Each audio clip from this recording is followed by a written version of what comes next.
Hello, this is Jordan Bongarner with Oklahoma Weather Blog, and in this video we are going to be talking about what is a downburst. And then we're going to what it looks like on radar, some application, and then we'll talk about the differences between downbursts and tornadoes, specifically how to identify which one happened. So let's start off here. So assume we have this thunderstorm. Okay, it's raining some intense precipitation down in the core of it. So now what I want you to do is imagine this area of warm, dry air that's about mid-levels of the atmosphere. So what this will do is it's dry, warm air, and it's raining, and this will cause the rain to evaporate. This evaporation will cause the air to cool. And as this rain cools, it gets more dense because cold air is more dense than warm air. So this cold air is going to want to sink down at about 20 miles per hour. Now as it hits the ground, it compresses and makes an area of high pressure, higher than the air around it. And as this happens, it's going to want to spread out. So as it spreads out, this is going to cause winds faster than what it was sinking at due to pressure gradient force. And this, occasionally you'll get a little upturn on the ends due to terrain and friction, but that's not important for the purposes of this video. So you can see here, as I've described, evaporation cools the air, air sinks, hits the ground, spreads out. That's the basics of a downburst. Okay, so now that we know that, how can we identify one on the radar? Well, it's fairly simple. Here's an image taken from a radar scope, and this is Saturday Neil Moore. If you were paying attention, you may have heard about this, or you may have heard it called a microburst. So anyway, you see an area of green and an area of red. Now, what this means is that green is winds going towards the radar, and red is winds going away from the radar. So you can see that the winds are going opposite directions from each other, away from a central point. This matches up with the description we just came up with in the previous slide. So you can see here that we might have a downburst here. And we can somewhat estimate winds off if we know the color table, which I don't have pictured here, but you can get a rough estimate. This was by no means an intense downburst. You can get some really devastating ones, however.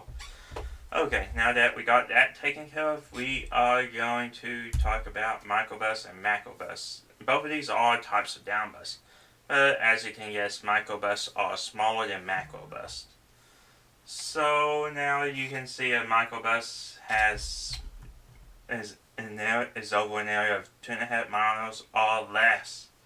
So it's over a smaller area, and this causes it to be over a smaller time frame of 5 to 15 minutes. However, you do have air compresses, and it goes over a shorter area and over a shorter time, so the wind must escape faster. So you can get wind speeds under 168 miles per hour, which is pretty good if we were talking tornadoes, EF2, EF3 approximately. Of course, it's based on damage to tornado scale, so it's not an exact conversion. So now a macroburst is greater than 2.5 miles, and they last 5 to 30 minutes, and since it's over a larger area, the wind speeds are generally less at 134 miles per hour or less. Okay, so now that we got those taken care of, we are going to talk about an application, and specifically airplanes and how microbursts can affect their landings. So let's assume this airplane is flying along here. Okay, it gets into this tailwind of the downburst where it's pushing the airplane, and an inexperienced pilot might want to say, okay, I'm going faster, I'm going to overshoot the runway, I need to slow it down. However, if that happens, as they come out of the downburst, the forward speed will sink so far down that it might actually stall and crash short of the runway. So, up until lately, this was a big problem.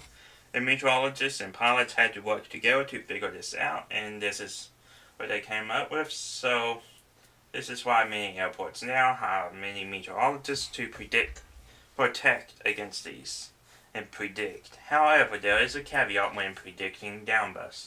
They cannot be predicted days in advance, as they happen only under very specific circumstances. They can't. So, but we can get an idea a few hours before, specifically whenever the National Weather Service launches their weather balloons, and we get a nice accurate profile of the atmosphere at a few points throughout the country. And what forecasters look for in these are instability, high precipitable water, or the amount of water the atmosphere has to work with, dry air in the mid layers, and strong winds in the dry layer. And strong winds are again just to help with the evaporation in the dry layer. So forecasters can use this and say, okay, you have a better chance of having a downburst if these conditions are present. Okay, so I mentioned earlier that downbursts and tornadoes can often be confused with one another. So how can we think of an easy way to differentiate between the two? Well, we have in and out. No, not a burger. You may be hungry, but that's not what this is talking about. But in and out, so we're talking about the winds in relation to the phenomenon.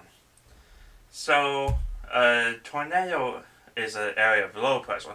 So you have winds wanting to flow into the circulation and circulating. So you have winds laying at angles to the center of rotation.